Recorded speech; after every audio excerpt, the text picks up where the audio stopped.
le dashboard.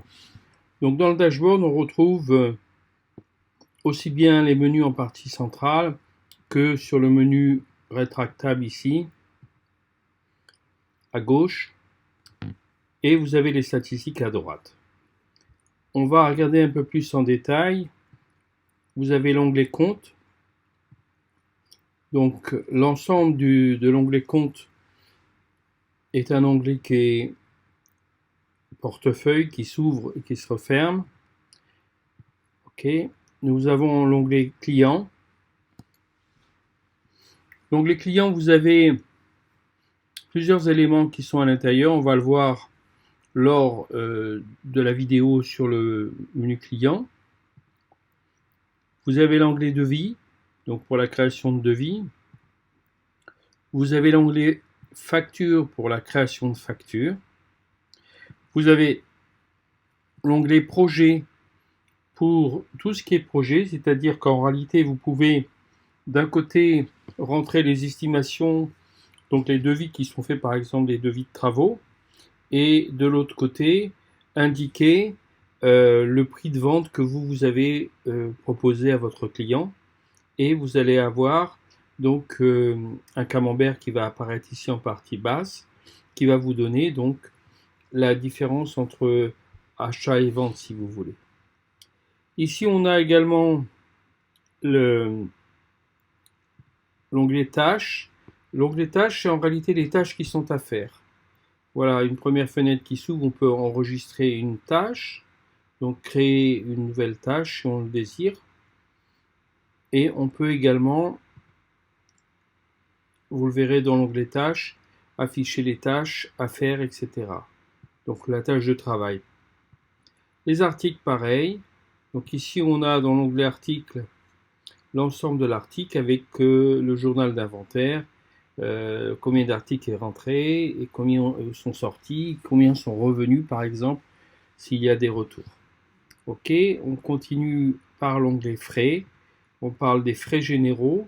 Donc, par exemple, on peut avoir un onglet frais pour une dépense principale et on peut avoir ici des dépenses annexes. C'est-à-dire un peu dans l'image du projet, c'est-à-dire que vous avez l'ensemble des dépenses pour comment dire, un élément donné, ce qui fait que ça vous permet d'avoir des totaux statistiques. Nous avons également ici l'onglet employés. L'onglet employés, ben, qu'est-ce que c'est? C'est-à-dire en réalité des employés de l'entreprise qui va travailler avec le logiciel. On a également l'onglet actifs. Donc les actifs, c'est en réalité ce que détient l'entreprise. Ça peut être des biens immobiliers, ça peut être des actions ou autre chose. On a également le calendrier. Donc on a un calendrier par employé et on peut avoir le calendrier regroupé. On peut aussi avoir le calendrier lié à Google Calendar et à d'autres éléments. Donc l'onglet documents, là on peut gérer tous les documents. Alors il faut comprendre une chose, c'est que dans ce logiciel, vous avez plusieurs onglets documents. Vous avez là l'onglet documents qui est en réalité tous les documents que vous allez... je vous présente mon avion, non je blague. Cet onglet documents, eh bien en réalité gère les documents. Maintenant, je fais une petite aparté. Je vais aller par exemple dans l'onglet client. OK. Et dans l'onglet client, on peut constater que pour un client donné, en réalité là, nous sommes sur le 7e client. Peu importe son nom, là je l'ai appelé papa, mais c'est pour des tests.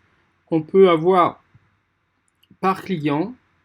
Donc là, par exemple, ça a été fait pour un client qui est orthodontiste.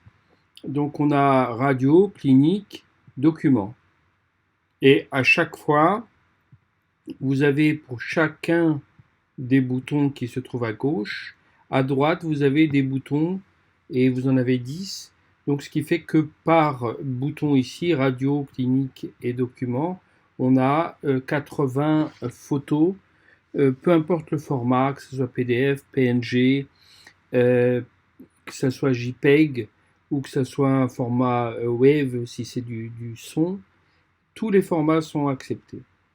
Donc voilà pour ce qui est de l'onglet documents ici. Également dans l'onglet compte, on a à l'intérieur de l'onglet compte un onglet documents. Là on est uniquement avec 8 informations. Donc on a 8 possibilités d'avoir donc des documents qui sont enregistrés également. Donc ça veut dire qu'en réalité pour chacun des onglets compte, client, devis, facture, etc., on peut avoir même article.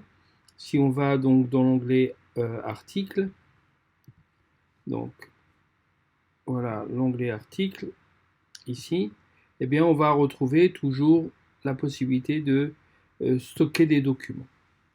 Voilà, je vous remercie, je vous invite à regarder les autres vidéos spécifiques pour l'onglet compte, devis, client, facture, projet, tâches, frais généraux, articles employés, actifs, temps, la gestion du temps est très importante, calendrier et les notes.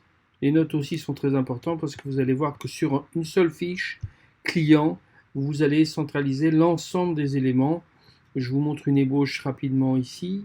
Donc ici on a donc pour un client donné, ok, on a notes, client patient, c'est-à-dire les clients qui sont liés, les devis, les factures, les projets, les tâches à faire pour ce client. Voilà, merci.